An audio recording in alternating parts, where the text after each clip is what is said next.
Bonjour docteur, merci beaucoup de nous accorder cette interview qui est dédiée au site Vive les seniors.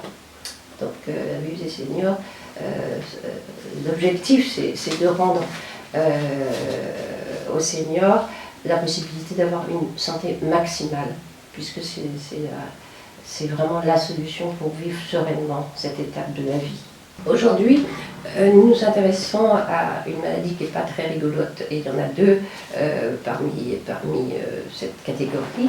C'est la maladie de Parkinson, la maladie d'Alzheimer, qui sont toutes deux des maladies neurodégénératives.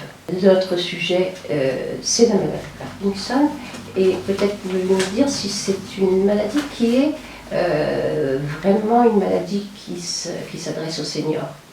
Alors, elle est plus fréquente chez les jeunes seniors, mais évidemment, elle peut aussi être présente chez les sujets plus jeunes. En vieillissant, toutes les maladies dégénératives sont plus fréquentes, un certain nombre des cancers, la maladie d'Alzheimer aussi. On les voit plus à partir de 60 ans. On les voit plus à partir de 60 ans.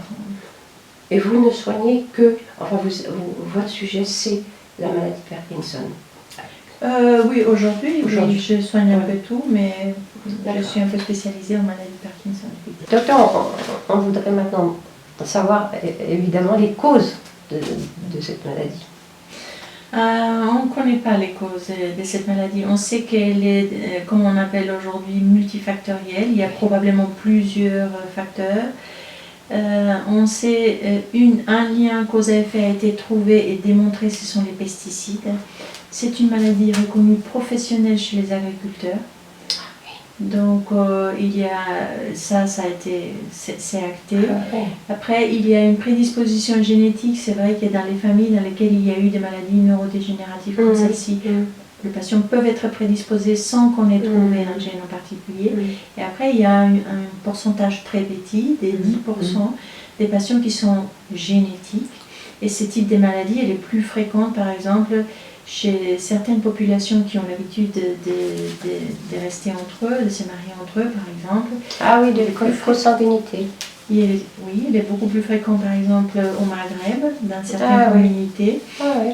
Et aussi, il y a une population, par exemple les juifs ashkénazes, ils peuvent aussi avoir des formes des maladies de Parkinson héréditaires.